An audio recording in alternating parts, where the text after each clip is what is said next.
Hello and welcome back to Unemployed Millennial podcast. Today's episode is with my big sister, Cali. Cali is 16 months older than I am. We are pretty much polar opposites, but also very similar.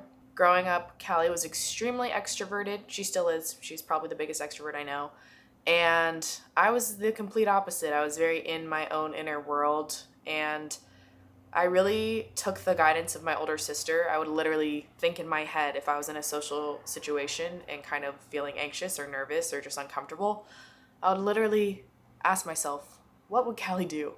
And I feel like I've modeled a lot of my social behaviors around her. She has helped me shape my love for people. If not for her, I think I would just be kind of a loner, like lone wolf. And one thing about Callie is I can tell her anything and I will not feel judgment from her. She's a very understanding person and she truly sees the best in all people. I think a lot of my personality has been developed from my family, and Callie especially, because we spent so much time together growing up. I am quite upset because my mics weren't working. Basically, I usually only record with 2 mics, and this time we had a third because we were at our friend Shafali's, who was letting us record at her studio apartment. And so I messed up the 3rd and 4th inputs and didn't check. So that's upsetting. The advice that I got from these 2 successful podcasters was just post 10 episodes and just don't even think about it until you post 10. So this is technically my 10th episode.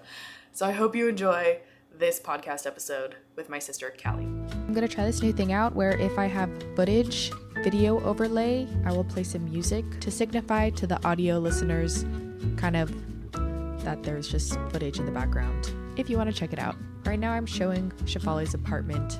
10 out of 10 host, beautiful setting, perfect for a podcast background. Here, Callie, you say it. Hello, everyone. Welcome back to, what's your podcast called? Unemployed Millennial. Unemployed Millennials. Today, Unemployed Millennials! You just gave it a whole new name. Oh, That's shit. funny, because that was a thought in my head.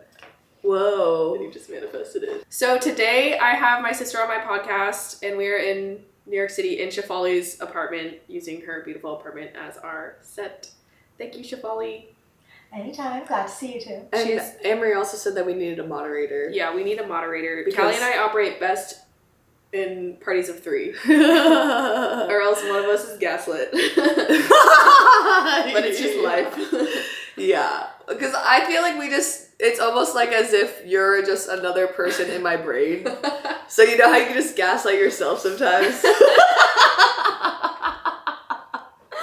That's exactly. You're just like, how am I gaslighting myself? Like, our realities are just completely different sometimes, and then I'm just like, oh my god, are we both delusional, you know? Okay, so, Callie, Yes. I have, basically I've collected some thoughts from over the weekend that you've been Over here. the weekend? Oh no. You were describing our Sunday religion, your religion Sunday school theory. Wait, when? I can go into my theory about, like, religion and spirituality that I've been waiting for a platform to talk about. Go off. Okay, so, when I talk about spirituality and people are like, this girl is fucking crazy, this is who I want, this is that audience. Okay. And we all have that audience too, you know, like No, I tread very carefully so that no one thinks that. I like to do a little bit at a time. So like, you tread carefully because you're like, oh, I must be, you know, there must be something wrong with me to why I have these beliefs, because a rational person would disagree with them. Like, my audience is like, I feel like we all came from like pretty, like, you're like a engineer background, we're both business backgrounds, or we're like, I don't know, not as you as much, but like me and probably Shafali, we're both like science girls. Like, we like science, we like math. Like, we're numbers girls, and like, would you say that's correct? Yeah. Okay, sounds good. Yeah, I not good at science. And so anything It doesn't that's come easy to me. like spiritual just seems like right off the bat like it has to be incorrect, just from like, because our initial framework is that like that has been passed down to us by science. Literally no. Okay, I don't know. Okay, I'm not gonna talk for you anymore. I'm talking for myself. See, this is what I mean. Someone is always gaslit. No, but like, or I'm just like making a general assumption about like a group of people I know exist who are like, if science can't back it up, then I can't believe it. Yes. And the school of thought I used to exist in for like a very long time was like, okay, if it can't be proven by science, it can't be real. But what is science? Exactly. We learned from our biology class. Who was our teacher? Mr. Lynch? Is it? No. Mr. No, Gaudreau. Gaudreau. Like in my like it was like 7th grade science. Like I just entered middle school. Like the first week we didn't learn any biology. We just learned like theories about science, and he basically described to us like this was. I'm so fucking happy he was our teacher like right when we first entered middle school, because he was like, all that I'm teaching you right now is 99% wrong. Like our understanding of science is so limited that like what I'm telling you is most likely not true. You know, and then he taught us dogma, and he was like, dogma is when you just accept what anyone tells you, like an authority figure tells you as fact. Like, That's so good. right? Because my friends made up this thing called dogma, and it's like just like recording without someone knowing you're recording. They made up dogma. They don't even know what it means. I've asked them what it means, but they made up like this recording method, and they call it dogma. Where you're What? But then they don't know what it means, and I've asked them, but that's actually a perfect definition, because if it's just accepting what authority tells you, that's like you're just accepting whatever the influencer, the person who's creating the video, is telling you happen to happen, exactly. and that is literally dogma. Yeah, there's like this little kid. Mind blown. There's this little kid on TikTok who I need to show you. He's like blowing up on TikTok, and like he's like Cali's the TikTok girl. yeah, he like it's just like his mom recording him, and he's like in the back of the car, and he's just like, Mom, like, I just don't understand why I have to listen to adults. Just because they're adults, it doesn't make sense to me. And she's like, well, you're supposed to know that we know what's best for you, but that's dogma. And he was like, Yeah. I can't accept that. And she was like, okay, well, next time I'll tell you why what I'm telling you need to do. Like, hopefully I can give you an explanation. He was like, okay, I could work with that. And it's because, like, he's not using dogma. He's like, I need to... I don't mean to interrupt, but I actually have like 5 things. But can I just sit on my bed? Yes, of course. And I'm enjoying like really like hearing this. And that's why I'm like, Yay. Okay, I'm just going to continue on what I was going to say. Okay, so the argument is, like, when I'm thinking about spirituality, or I'm thinking about, like, trying to tell someone about reincarnation, they're like, I can't accept this, if I'm saying, there's little kids who say that they had a past life and they'll describe it, people are telling them to say that to the, like, public, they're making those, like, They're making human, every single rational, yeah. like, Instead of just believing that the story could be true. yeah, exactly. And it makes sense, like, that's how we were all brought up to think, right?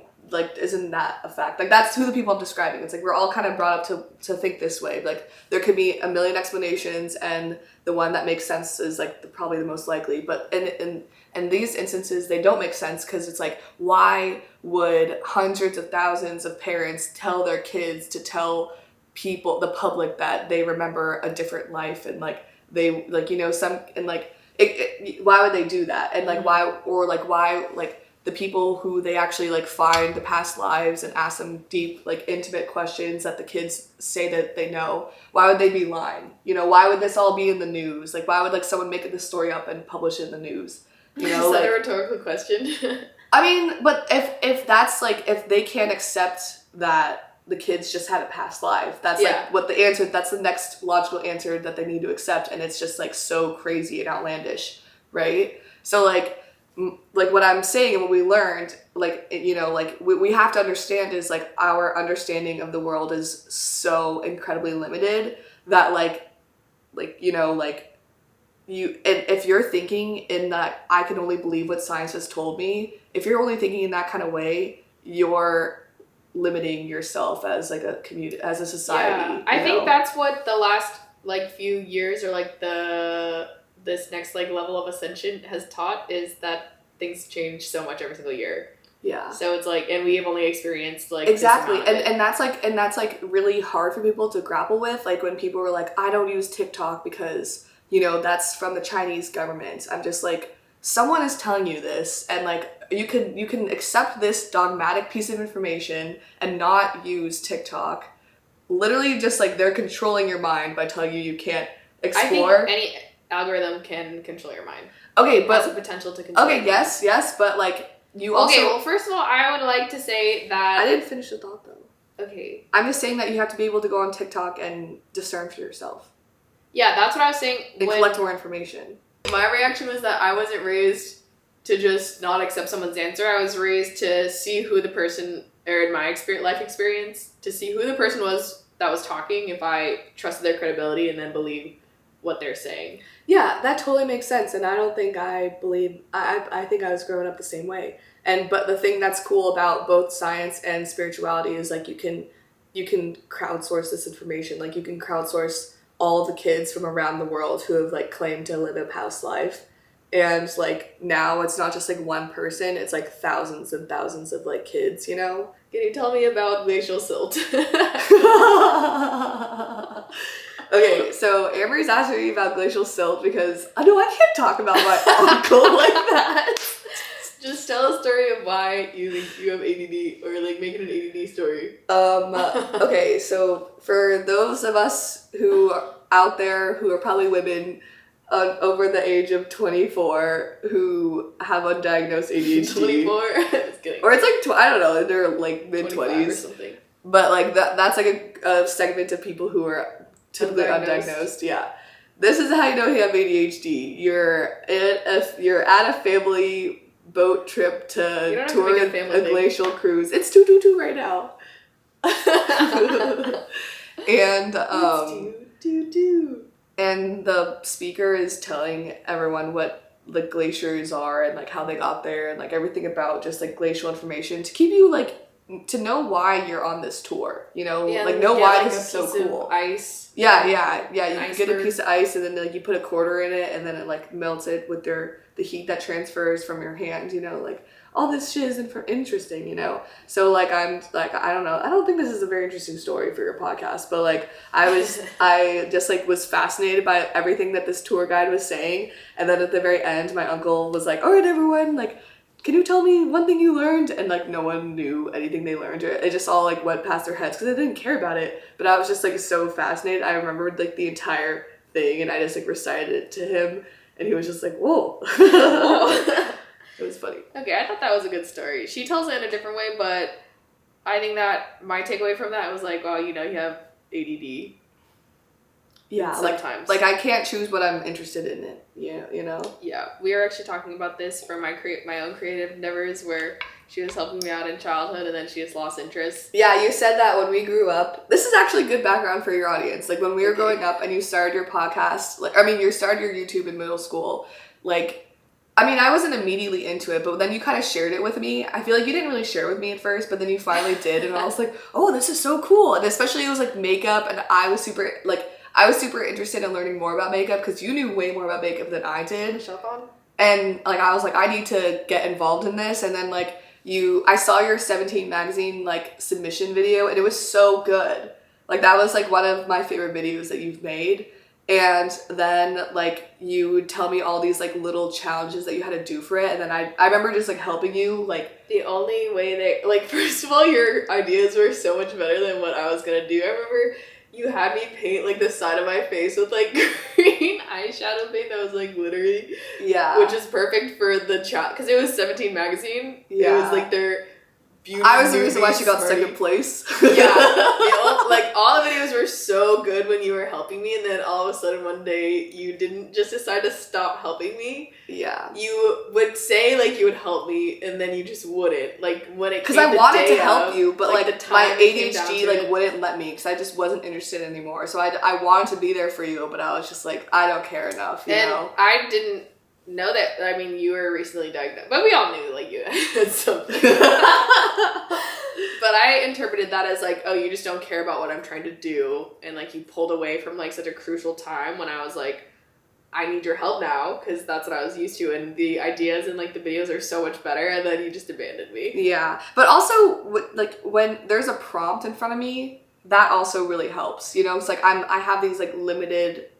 I have these constraints, and it's just like, oh, I can do versus like there's no like scope and like you know, it's like looking at a blank sheet of paper. You're like, what am I supposed to do? Like, what am I gonna draw? Yeah. What am I gonna? And it's like overwhelming. I have versus actually recently realized that prompts really help for videos too. Yeah. So maybe that was also a reason too. Yeah, because the Beauty Smarty Showdown series had like prom, and then you had this beautiful idea for a prom with Ben. Yeah. Yeah. Rip. Yeah. Well, that's... So yeah, you were saying that you were doing like the artist way, and like in the artist way you have to name all of like your creative enemies, and I'm one of them. But it's really interesting because you really don't mean to be. It's just like your own thing. Yeah, like I mean, and I don't think either of us realized it until like later in life, and then we like were finally able to discuss it, and then I was. But it's like even still, I still have those like feelings. It like when I'm with you, it goes back to childhood where if I need to make a video or something, I just get like tensed, and I'm just like, oh, I don't want to. Yeah, because you probably have like a little bit of trauma from like being left on your own, you know. I'm sorry. I don't remember I when don't I was feel... trying to get you to start a podcast with me like 3 years ago. Yeah, and I was just like, please. Yeah, I mean, like, because like a part of me was like, I really want to do that, but also like I just have so much of my own like stresses in my life, like where I'm unable to help others because I can't help myself. You know, like that's like a huge thing for me. Like, you know. I think it taught me that like I think I've got like the karmic loop has been like, oh, I just need to do it on my own. Yeah. Because it's like, even I did it at the house, it's like, that didn't even work out. So it's like, even if you have something that really works for like one period of time, if you can't like, if it's not sustainable. I think it's just like letting go of the expectation, or letting go of like you're just like letting go of everything and saying, I will just do it on my own if I have to. And I think like that's the only mindset you can be if like you want someone to actually work well with you, you know? Yeah. Like, because I feel like together we have a lot of synergy, but like if you're reliant on me and I need to rely on myself. Yeah, well, I'm just saying like. But I do too. Like if anyone starts relying on me. I feel like we're both creative people. We live like very creative lives, and that means just like going through the thick of it on our own, and like needing to like figure out things for ourselves. Like, you know, I'm also still trying to figure out my careers and my relationships, and like, you know, like where does one live? Like we're both figuring out our lives on our own. Yeah. We're both from Alaska. I still kind of live in Alaska though. Yeah. I'm really low. Yeah. So we're both from Anchorage, Alaska, and like for very different reasons. It's like we just decide that we right now don't want to live in Anchorage, Alaska. You've been living there for years. I know, but like I made that decision in high school. Like, I was just like, you were done. Anchorage is our community. It is our home. Like, it is our stomping ground. Like, it is like in the back of our minds what we can return to.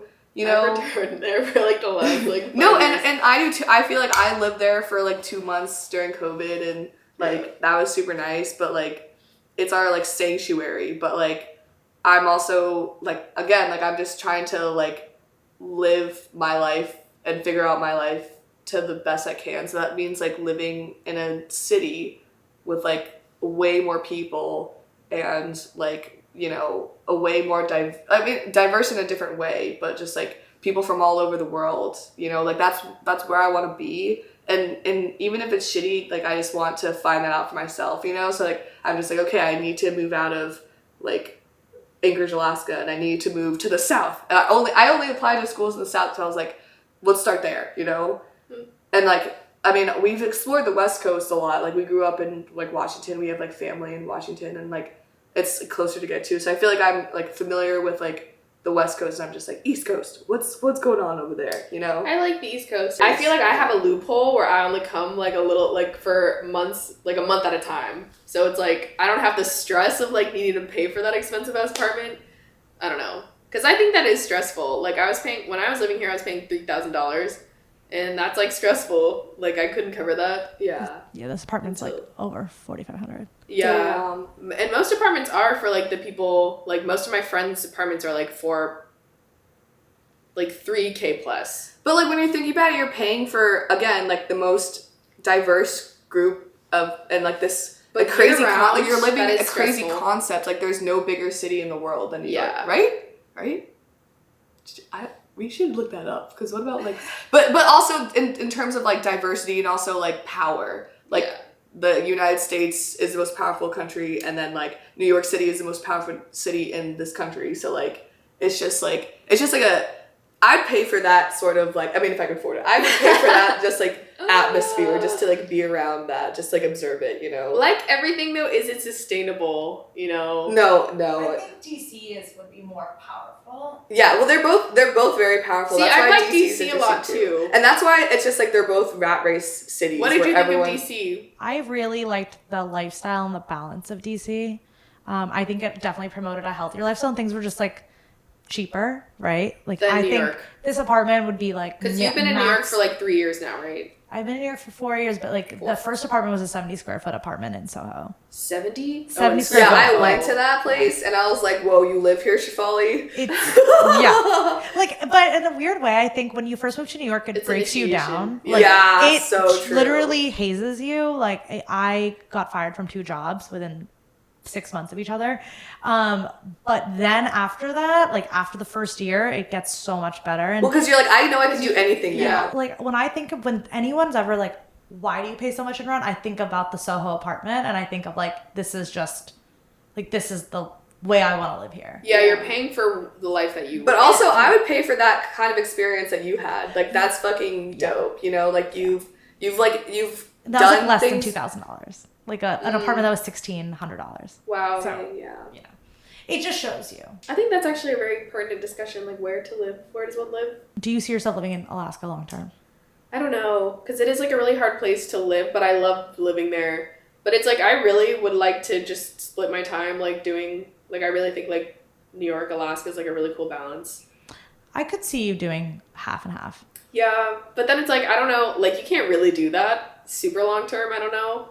Or do people just, because I'm so used to traveling now, where it's like, I don't know what's normal. That sounds so like bad. But I think if you could find yourself like a rent-controlled, rent-stabilized apartment that wasn't like breaking the bank, you could easily like have a home base in New York yeah. and then like also travel. But like it wasn't, again, like it would be something more comfortable like where you are right now. Yeah. But like if that doesn't bother you for like a month or 2 at a time and like you can kind of come and go as you please, yeah. like I could totally see you sustainably doing that. I've never thought about that. I've always, but because it is kind of hard just hopping around from different apartment. Like this one that I'm at, Yeah. I think it's perfect because it has everything I need. Home is home though. But yeah, exactly. And it's like, if I buy something, I'm like, oh, I'd have to either take it away or just, I'm trying to buy her a plant. But yeah. that is an interesting thought that I've never thought about. That would be me expanding my Yeah.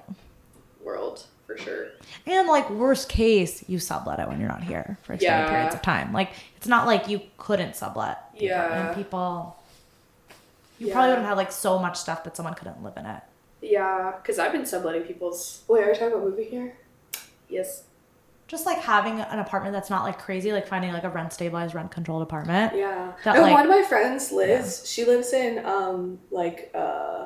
Midtown, and she only pays $1,100 for a studio. Wow. Yeah. Yeah. You could like, easily we're find something only- good in Brooklyn.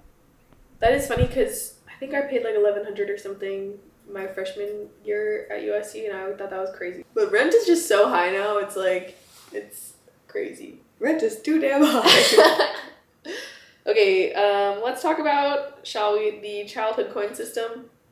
Oh yeah, we were talking about this yesterday. So, like, a lot of people in our family had a lot of mental health issues growing up, like severe mental health issues. So, one thing that a counselor told them to do was like implement this like. How did you even know that it was from a counselor? Because I don't know that in my They wouldn't have recollection. thought of this shit on their own.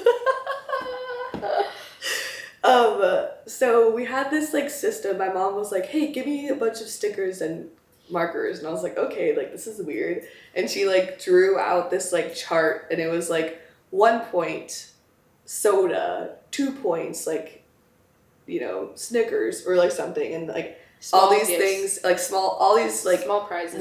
awards basically for like that kids would want. And then like at the very end there was like 3 big prizes for each of us, and it was like an Xbox for Dexter, a big stuffed animal for Anne-Marie, and We like picked something it targeted out. toward me. Yeah, but like Mine yeah. was like a giant dog from Costco. Yeah, because like you'd seen it, and you like, I think it was from Toys R Us.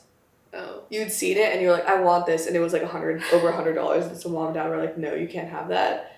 So, and maybe they like, his dad had I think retrospectively he had a hard time saying no to us if we wanted something, like, we begged him for a trampoline, and, like, I think he was trying to say no because he was like, I can't just give them everything they want, you know? I don't want to spoil them. But we begged him enough. Like, you were like, Callie, we're going to remind him every single day until he gets us. Do it. And I was like, shit, okay. Like, I want one.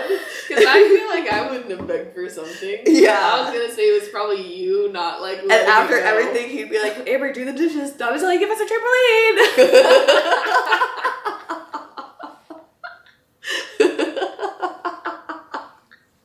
Again, as I was saying, a lot of mental health issues. I'm just kidding. So in my head, I was totally putting this on you, and in your head, you totally put it on me. Not really.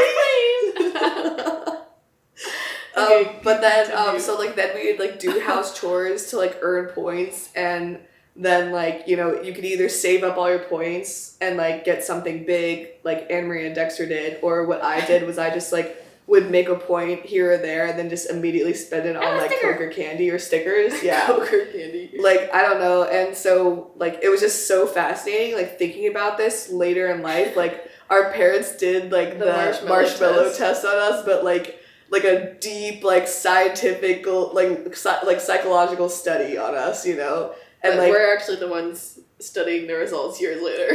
yeah, they probably forgot about that shit, but like we're just like, what does that mean? And like it's interesting because now, like, I work part-time, I live with 6 people, I don't have health insurance. I guess do you have health insurance? No, that's on my list of things to get. I was really But you could afford health insurance, like I mean, it's definitely an expense for sure. It's expensive apparently. Yeah. But then, like, Dexter and you are just, like, you know, making a lot more money. But, like, also, like, I did make a lot of money, and then I was just like, I don't really care about this. I don't know. I think you're on a path of figuring out what you want to do.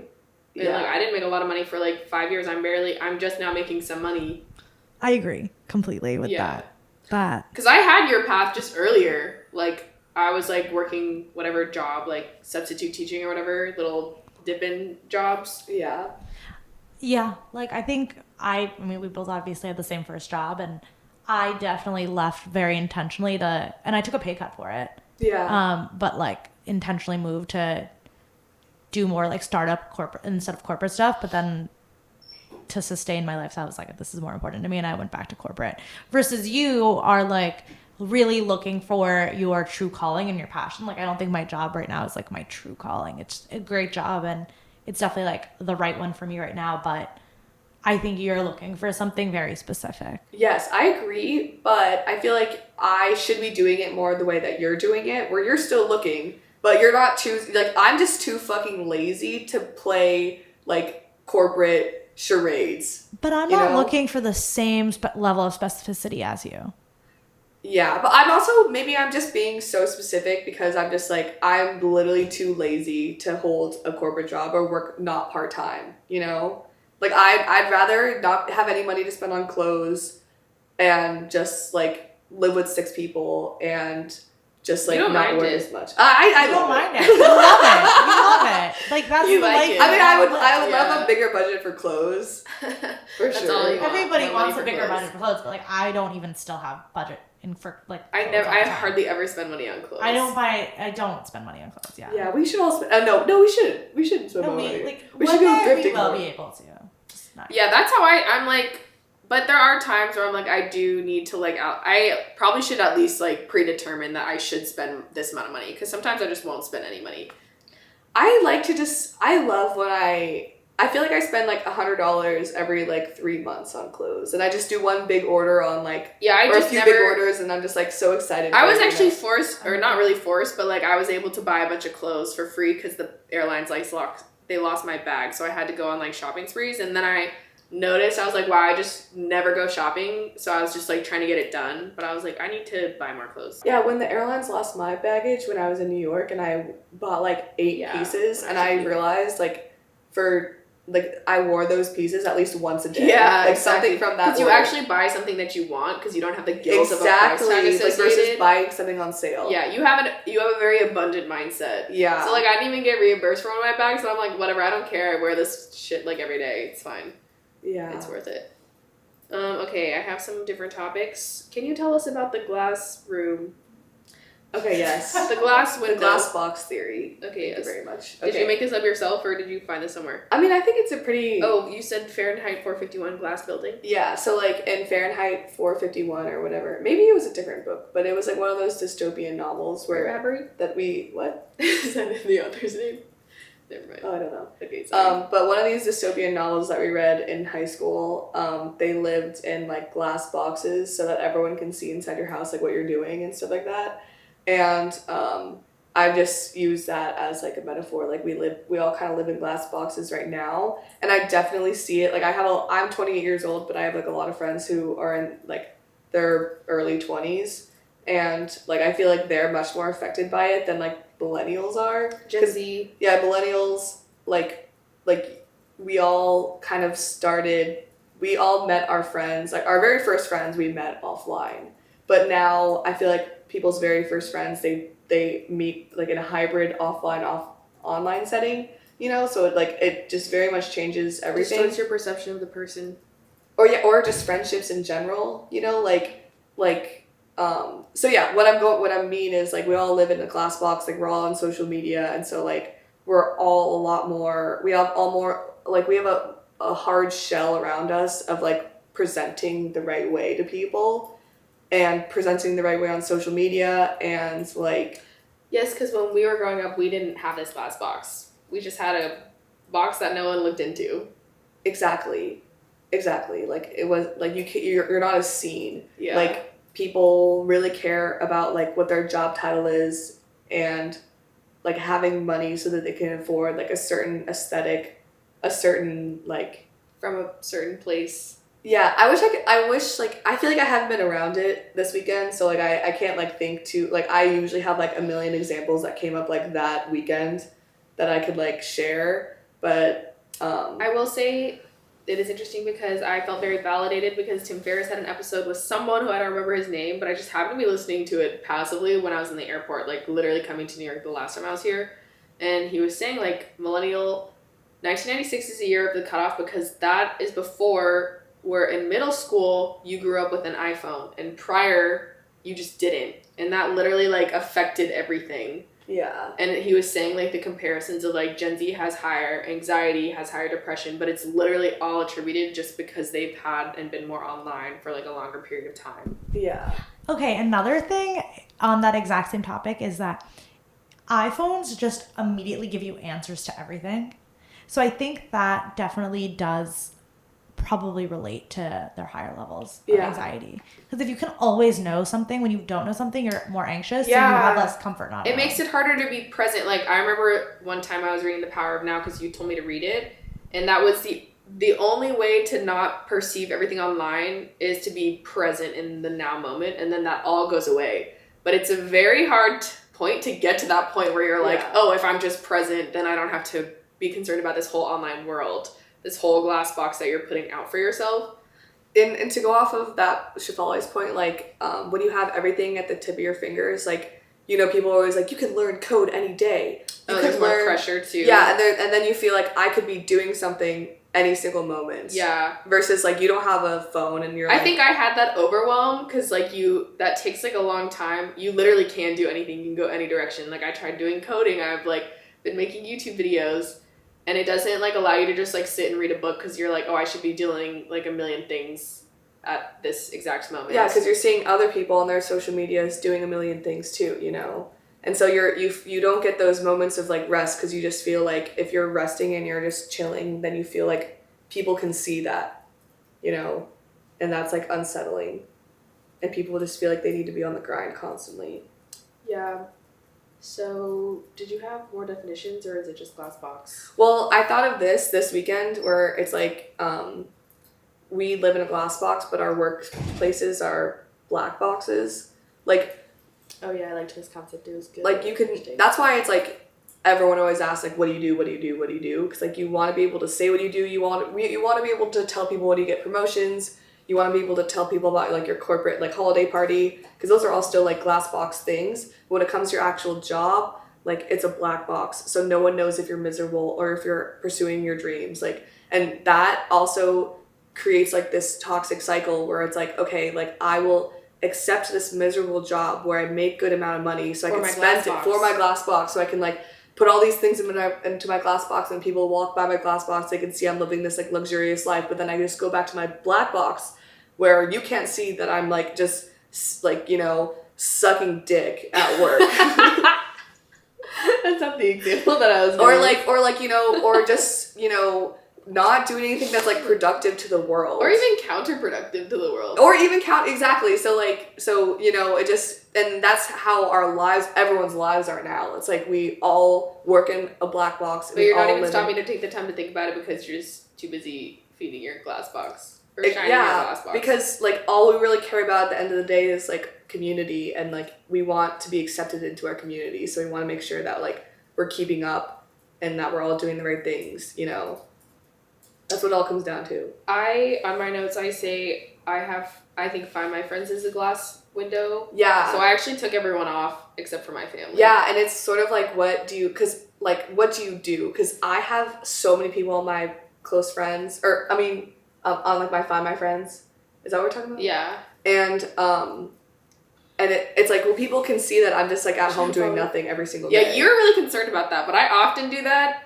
But then I was just like, yeah, I don't really want to be I like being off the map. Like, but then Do you guys really look at where your friends are ever during the day? all the time. If I ever call someone, I'll look where they are first to know that they're at home so I could call them. Yeah, it's always for a purpose. It's not just to be like, what are people up to? But I do have friends who literally are like, oh, like I check this, like, it's kind of like, that's what I get weirded out about, which is why I don't have anyone on Find My Friends anymore. But I don't have anyone on Find My Friends, just my brother. I think that's how it should be. But like it's because. But I think like, we get socially pressured into both- following each other, and then it's awkward, and then you're following each other for years, and it's just like, why are we all following each other? We don't need to know where each Or other like are. sharing your location till the end of the day if you're like meeting up somewhere. Yeah. right. But I don't know, for me it's just like I shouldn't care about this. So like Yeah. I should be able to just like live with people like knowing where I am, and like why am I putting any more meaning onto that, you know? Yeah. So like that's the approach I'm trying to take. And I feel like I've taken it well. Like I feel like it made me unsettled for a very long time, until I was like, what is unsettling about this? Like, let me address this. Like, let me get over it, you know?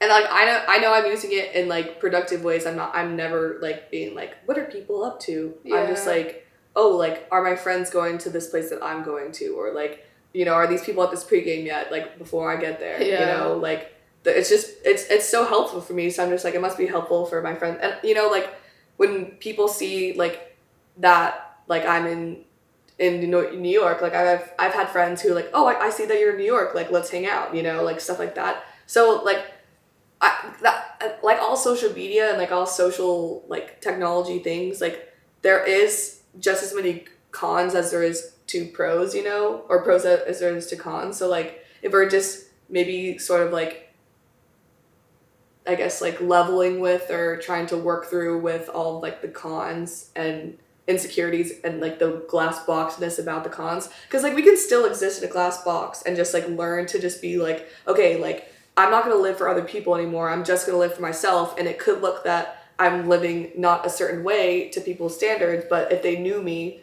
and like if it mattered, you know. Yeah, I think our generation's challenge will be covering the glass box.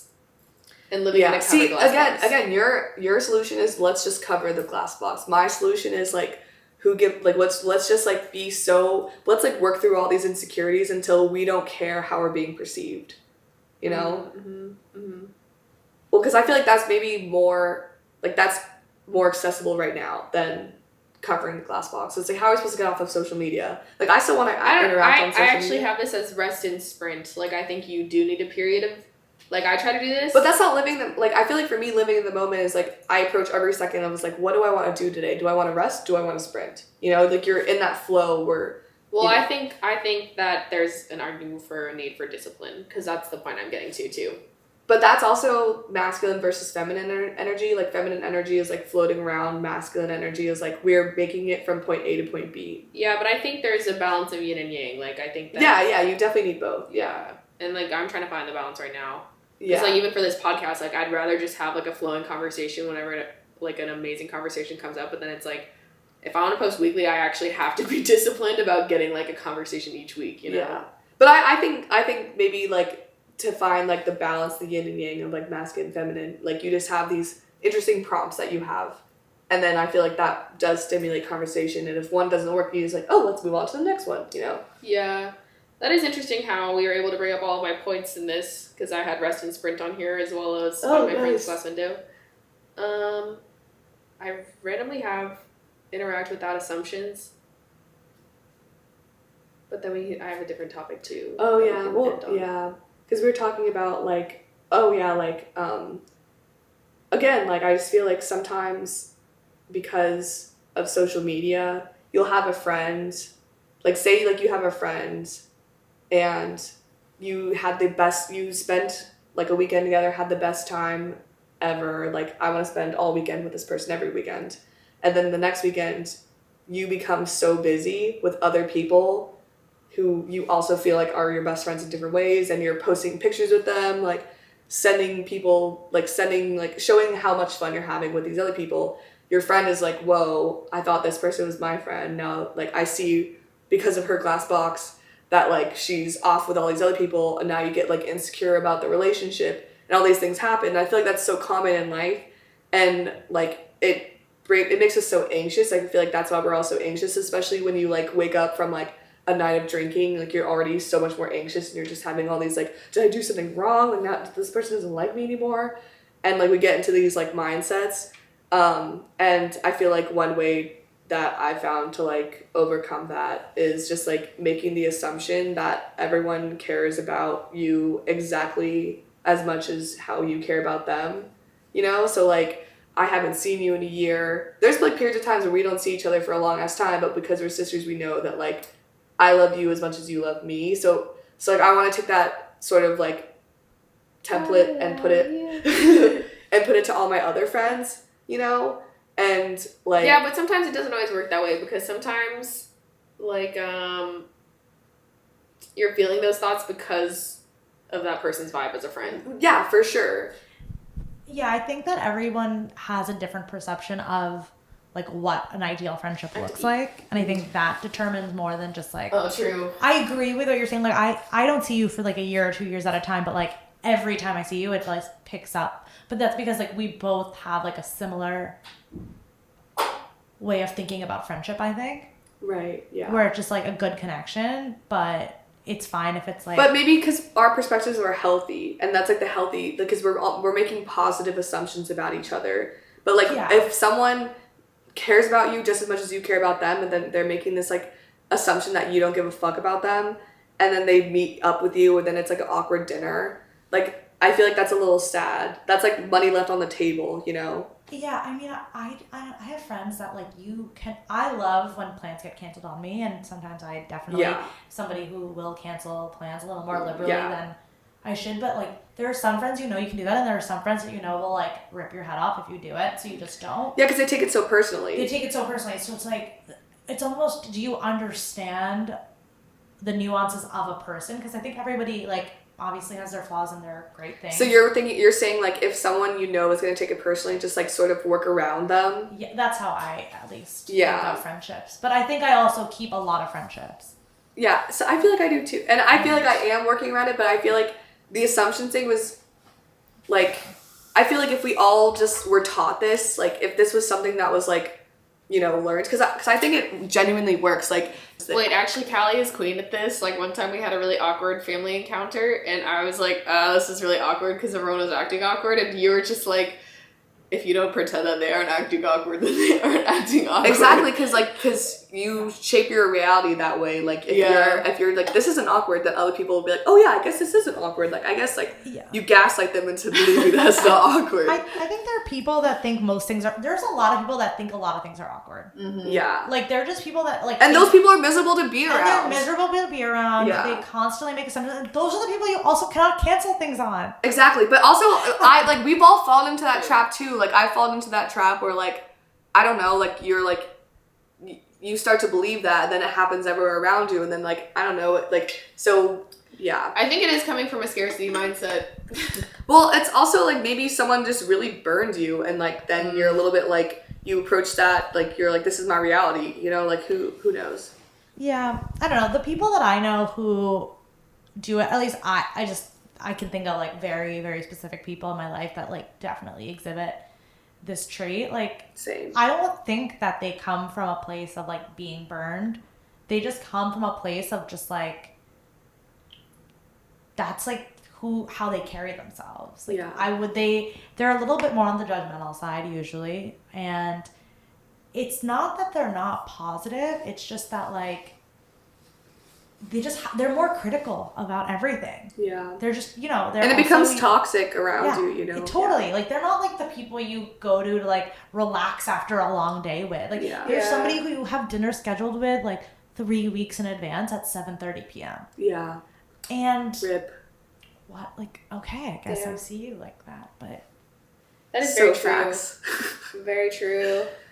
But if that is you, just try to approach things making the assumption, because when you go in, that's true, making the assumption that like everyone cares about you just as much as you care about them, and then someone interacts with you in a negative way, then there's your answer. Like, okay, well, I know that you don't care about me. Boundaries. Exactly. It's like testing your boundaries. You don't care about me as much as I care about you. I know to remove myself from the situation instead of playing this little dance of like, see you next time, like in a month or something, you know, like. Yeah, get out of the dance. Yeah, exactly. Only dance when you want to dance. Yeah, exactly.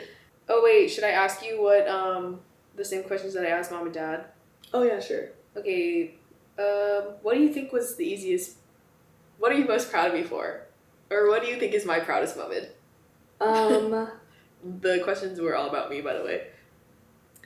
I am proud of you every day. I am proud of you because, like, I feel like I'm, like, your older sister, so I should technically be, like, supporting you. But I feel like you understand that, like, I'm very mentally unstable a lot of the times. Or, like, I just don't have my shit together, and so you kind of take charge of your own life in a lot of ways. And, like, you're just, like, a woman living her best life out here, you know? And that makes me very proud. Like, you're not, like, I'm not worried about you like I would be about, like, if someone else is my sister, you know? Wow, thank you. I don't think that of you at all, though. I think you have different priorities going on that you're trying to figure out. You have a different vision. Yeah, or you're just, like, you don't have to rely on anyone for anything, and that's, like, I think that's really respectable in a person. And you too, Shafali. thank you. I do like that, but I still think I rely on, like, a lot of people. I mean, yeah, like, you can lean on people, or you should collaborate with people, but, like, you don't need anyone. And you make that clear to everyone around you, which you should. How? You said that so pointedly. I mean, like, people know if they fuck with you, then you're just not gonna be friends with them, you know? Yeah. Or if they fuck with you. Oh, yeah. I kill them. Just kidding. What are you gonna say? I feel like I don't take a lot of things that most people do, like, too personally. I just, like, shape who they are as a person from in my head. Yeah, everything that someone does is another piece to add to the story of them. Yeah. It's just all data points. Yeah. That's couldn't agree more. Yeah. So I don't think that I feel like I know people that are like, yeah, you fuck with them, you cross them, like, they make it clear, it's known that, like, they are not welcome back in your life. Whereas, like, I can't think of the people that I'd, like, unwelcome back to my life. Like, I can think of, like, very specific. Life is always so flexible. It's like you can always use something to probably get back. I don't want to say that because then I think people will try. Yeah. I mean, I feel like you don't need to be rude about it. You're just like, I'm just going to move on with my own thing. It's like your own boundaries type of thing, too.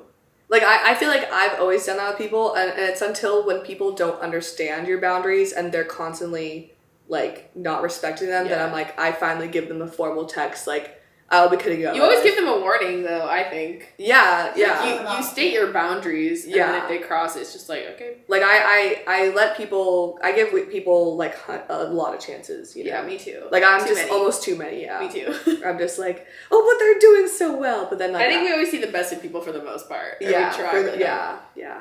Okay, well, I asked this of mom and dad because I'm their children. Yeah. They're a child. Yeah. But maybe I could ask it between you and Dexter, what qualities you see of me that are from you, and then what qualities do you see that I get from Dexter? Oh, yeah. Or maybe because I'm the youngest, so I would have been influenced by both of you.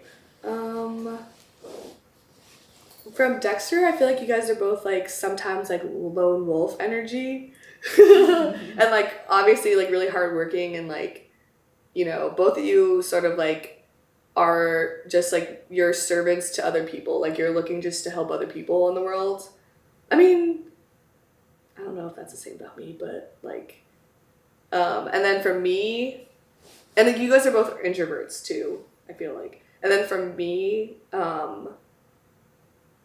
I feel like we sort of like have created our values together, and like we both like went on our spiritual journeys. I mean, not like we just learned more about spiritual. Well, yeah, I don't tell anyone else about my spirituality. You are pretty open about yours, but I'll only tell you because I know my audience. Yeah. And like I don't know, like I just feel like we're true like peers to the world. Like I don't know, like I feel like you're just like sort of an extension of me in a lot of ways, because we have all these like, shared experiences, you know. But then like when we went to college, now we live in different places, like we definitely like there's a lot, we've grown apart a lot too. So like it is crazy getting older because you have more time and experiences with someone. Like I could be like, that'll do, donkey. Yeah. You'll get that one. Or like whatever. A lot of people get that joke. Yeah, but just like niche. But we have things. our like we always say that to each other. We always Yeah. like say certain things to each other. Yeah. Okay, that's good. And then the last question was, what was the hardest thing that I went through? You don't have to You get went too through deep. so many hard things. Like, I don't know. But I feel like one thing that I really was like worried about you for was when you went to USC, and like I went to Emory a year before you did, and I joined like this club that like changed my life, and I made all my best friends there, and like it was my entrepreneurship club, and like it just shaped me. It shaped like the rest of me, like, and it was so impactful. And I was like, Amory, join clubs. And then you signed up for a bunch of them. You got rejected to all of them. You do that too? Yeah. Well, because I just remember hella being did. like, and you went to this like party school, like you're not a partier, and like, and also I went through Greek life and how horrible it was, and how like It's how really funny, ashamed I you become probably- about yourself. I probably would have been better suited for Emory, and you probably would have been better suited for USC. 100%, yeah. I always think like Emory would have thrived at Emory, but like you can't follow me and Dexter to the same school. Like you had to do your own thing, or else it'd be like all the Allen children, again the glass box, all the Allen children all went to Emory, and their dad went to Emory too. That just makes sense. Like they're just like taking advantage of his like, you know, legacy. Yeah, exactly. But like. But yeah, so you went to like USC, which was obviously a great school because you wanted to be like where creators are, like in like the YouTube space and stuff like that. But like Greek life sucks, and I was just like, my poor sister has to go through this too. Like I would never want like anyone I care about to like go through something so superficial, you know? I mean, like I feel like we both found sororities that were like that really fit us, and like That was a torment though, yeah. That was a weird experience for me because I also rushed my second year. But also like maybe we just had to go through that to like learn. I think so too, yeah. Yeah, because I think that was a really like it shaped who I am today too. Just like the trauma of that, and just like, you know, people like being so judgmental about like what sorority, what fraternity are you in, like shit like that. Like you learn to not give a fuck. Yeah. You learn to not be perceived, and like because that's also glass box. That shit. maybe is a good benefit of being from Alaska, is like no one has any judgment on that place, because usually they're like, oh, I've never met anyone from Alaska. Yeah, exactly. It's a black box to them. Yeah. Alaska's definitely a black box. Yeah, it was. That's what I like about it. Like no That's one. why I don't like to be outside my everyone's friends. experience is like on a cruise. Yes. Yeah, exactly. So they don't, and like that, like Alaska was just Very like true. the perfect place to grow up. Yes. Like we had this beautiful community. It was so close knit. Like we lived downtown. We went to West Side. the most diverse high school like in the nation. It One is of the most- actually it was the number top 4. 5. Yeah, and like, you know, some of our like classmates were homeless. Some of our classmates were like really rich. Like and Everyone goes to public school there. and like we had this like really close group of friends. There's probably like 100 of us per class, and like, you know, like if you were popular, it's because you were just an interesting human being. It wasn't if you had money or if you were attractive. Like, that didn't matter there. And, like, or your race. Or your race, or, like, none of those superficial things mattered. So it was just, like, a perfect place to, like, grow up and, like, form these, like, really strong values and, like, expectations about what friendship looks like. And then we move to, like, these really superficial environments, and it's just, like, a culture shock, obviously. And I guess I was, like, that was, like, when I was, like, your first year of college, I was, like, wow, like, this was really hard for me going through. And I had, like, Sam, who, like, went to Duke, like, really close by. We both, like, just went through it together, and, like, I don't know if you had anyone, but everything happens for a reason. Yeah, I think so, too. I think it's really interesting because as a millennial, I feel like I've lived through so many different eras, even. Yeah. You know? Like, that was an era. I don't think that's ever going to be an era anymore. Yeah. With, like, post-pandemic college and also BL, I think those... Yeah, just like, be completely sororities and different spaces. fraternities are so outdated. Like, it was even starting to change, like, my senior Same. year. Like, they were getting kicked off campus. Like, they were being turned into, like, you know, like, there was, like, a German frat where you just moved into the house if you were like a German speaker. Programming frat. You know, exactly, like... Yeah, that's interesting.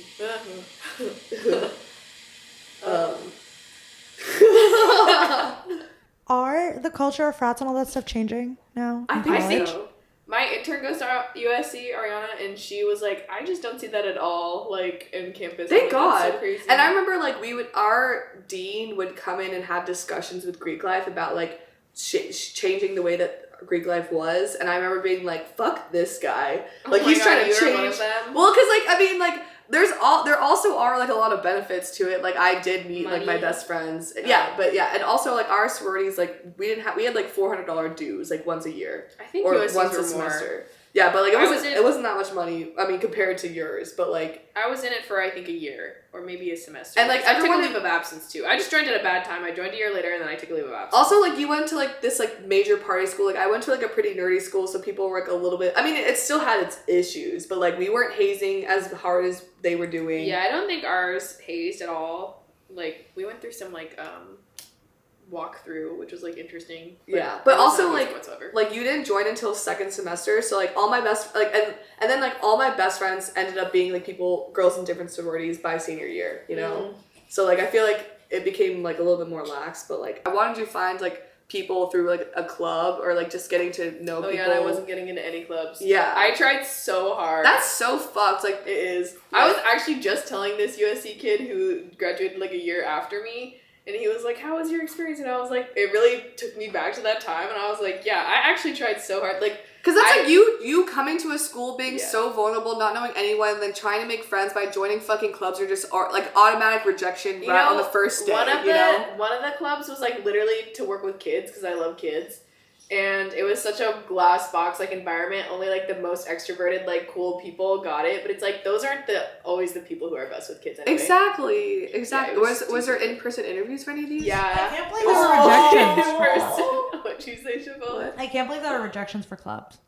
Yeah, they're That's super crazy. competitive. Or, I don't know, because Catherine got into, like, all the clubs she applied for. And Yeah, she's very I mean, extroverted. yeah, exactly. Like, I really think, like, that, like, you know, shapes you as a person, and it, like, also you can speak to the audience online. Like, I feel like maybe a lot of people on your YouTube relate to you on that in some sort Yeah, of I way. vlogged the entire year. And that probably was why I had time to vlog, because I had no friends. Yeah, exactly. So, like, it makes you more empathetic, you know? Yeah.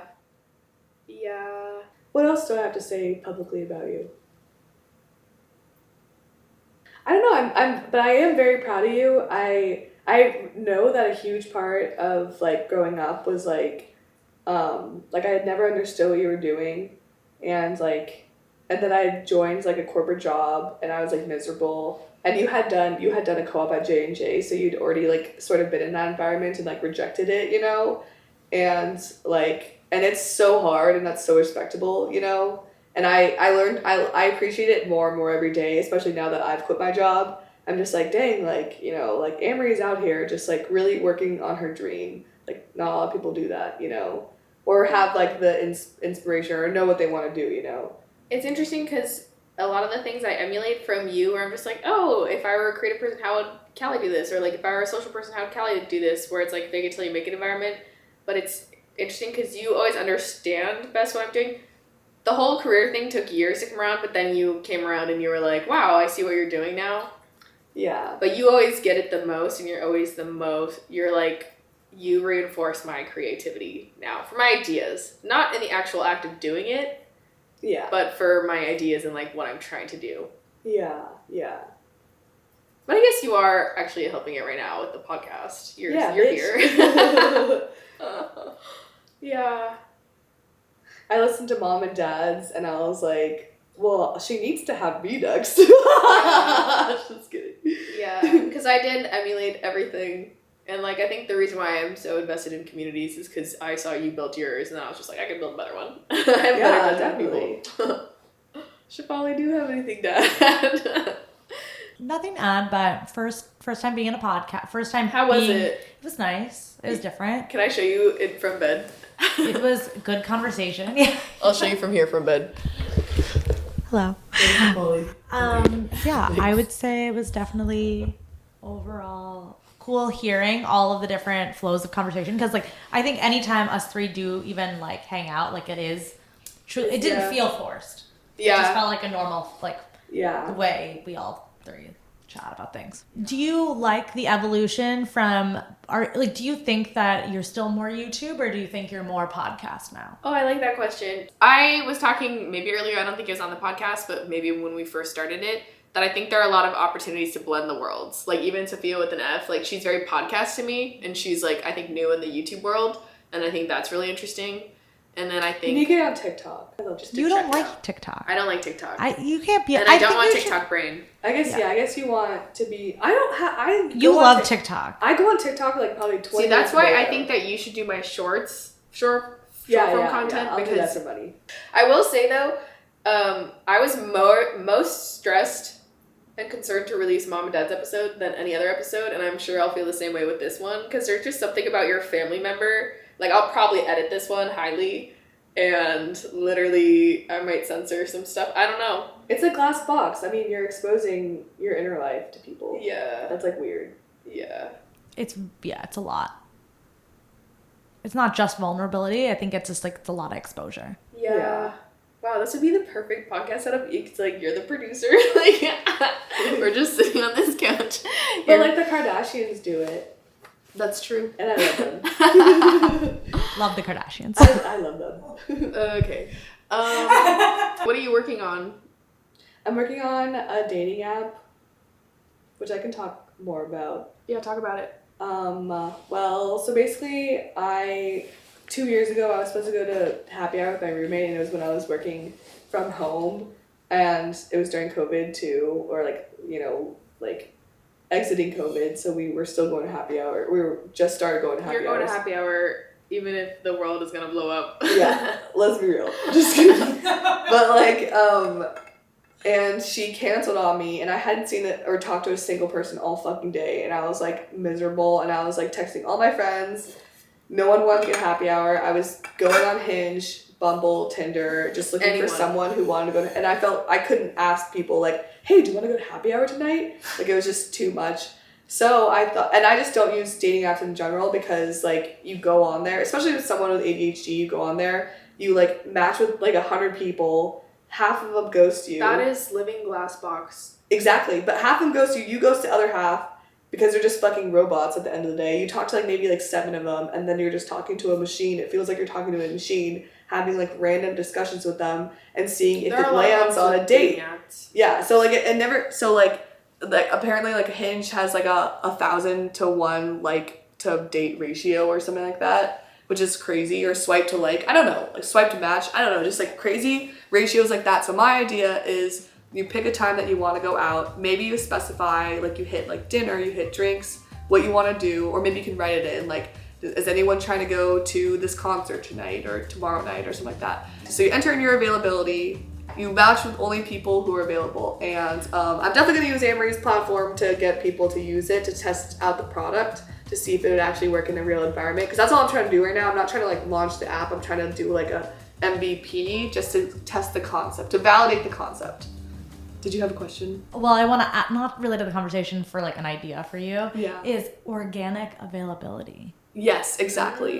It's first of all, But I think you should use that terminology when describing, because I think it sounds a little bit more like, I don't know, just when I heard you say that, I don't know, it just clicked for the first time that it's like, I think you're looking to match with somebody organically at a time that like you're both available. Yeah, I love and that. you both want to do something. Yeah. Yeah, versus like forcing a date out of like two people who is like likes their profile, you know. But yeah, I have stopped working on this at times because sometimes I'm like, are dating apps productive to the world? Like, and that like I lose all my motivation, especially like, you know, just like, will this just become a hookup app at the end of the day? Like You let the inner critic get to you. Yeah, for sure. But then I continue working on it because I'm just like, I think like this is something that like dating apps don't have. Like instead of looking for people to check off all the perfect boxes before matching with them, you're just looking for someone to share a drink with. You're not like putting so much expectation on them. And maybe that's like a little bit better for society. Yeah, and also plus half the time you literally don't know if you'll like them until you meet them first. So Exactly. It gets you out in person versus just like swiping on your app. I hate a pen pal who's like trying to like text me and I'm like, I don't know you. I don't want to spend the time like texting Same you. way, yeah. Yeah. And especially when it's a pen pal you've never met before, it's literally like you're talking to a robot. I think it's fake dopamine. Like it's how not was real. your weekend? Like it was fine. How was yours? Exactly. Like, I have a friend in to town. gauge this like headless voice off of yet. So, Yeah, it's like I don't want to give you like, cause if I ask someone how's your weekend and they give me way too much of an answer, I'm just like, is this person desperate? And if they gave me way too little of an answer, I'm just like, this is a waste of my time, you know, I just want to just like have a date set, and I'll talk to you beforehand. Like we can like talk and chat because we know we're gonna meet up, but just like eventually let's meet up, you know. But it's also like how much like information do you really get from somebody when you talk to them before the date? Exactly. Like that's why it's like I don't actually have any interest in talking and chatting with you zero, before the date. I don't know you. Span for this. Like, Yeah. I don't even text some of my good friends, like let alone a person I don't know. So Shafali is my marketing manager for this, but she'll start doing it when we validate the idea. So what have you worked on so far? You've been working on this for how long, and what do you have? You have a prototype? I have a MVP, which is like a minimal viable product. It's like just the bare bones like app that would be used to be like, to build it? I used Flutter. So I thought of this idea like a few years ago, and like I sort of sat on it, not doing anything with it, tried to like to find developers, but then like, I don't know, it was COVID, and I found like Google had this platform to use where if you learned how to code on it, you could deploy it to both Android and iOS. And like I had taken I was I took a bunch of classes in entrepreneurship, and I took this one called The Lean Startup. There's like a book on it, and it's like sort of just like, how do you validate your idea as quickly and like as cheaply as possible before you invest all this money for like something that would never work in the real world. So now my approach is like, I learned how to code. I've built this app to test it in a marketplace. It's not like a all frills app. It's just like, it doesn't look like shit. It looks like a real ass app. Like if you heard of Ship, I feel like it looks exactly like Ship, the Ship app. It was my very first app, so there was a lot of like hurdles. Even just fucking downloading the programs was confusing. Like I was just constantly on Stack Overflow, like just running into bug after bug. And then sometimes I would hit a bug and I wouldn't work on it for like a fucking month because I could not fix the bug. I still have to get it approved in the App Store, which that seems like a fucking roadblock to me. So what are your next steps? How do you get the people in the app? Like, is it just So are people you signing up? propagating? Yeah, so because of Flutter, that's their product. It's called Flutter, Google's Flutter and Firestore. They have like this feature where you can just like sign people up through the phone. So that's how I'm doing it. Like people sign up with their phone number and they can create a profile. They can log in with their phone number. When can I create a profile? Oh wait.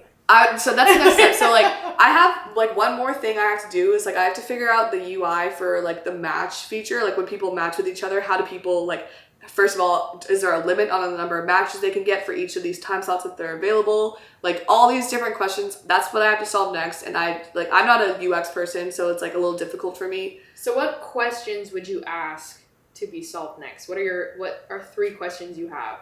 Like, how am I going to lay out the matching? Like, how is that going to work?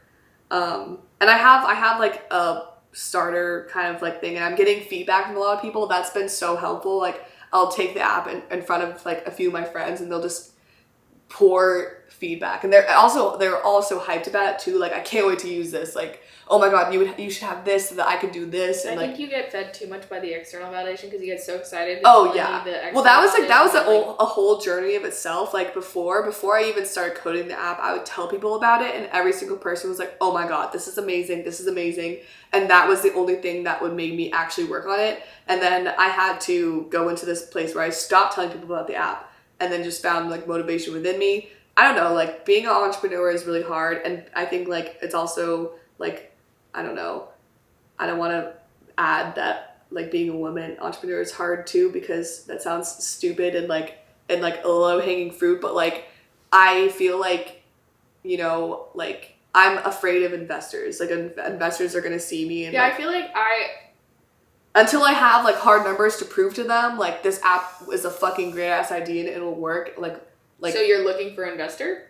I'm not looking, like the reason why I'm What's trying it to called, do like a MVP and just have like 200 people test out the product first is so I can take that result, like that data, and bring it to a like, you know, an investor, and then I can publish the app. I can create the app, have to get it approved somehow, and then once it's approved, I just have to get people on it, and that's like the next struggle. I'll definitely be using your help and Chipole's help and like any network I have in DC. Like I'm just gonna try to use all of them. But yeah, that's it. Okay, amazing. Thank you for being here. Thank you for having me. Bye, Shafali. Bye. Thank you for hosting us at your place. Anytime. It's beautiful.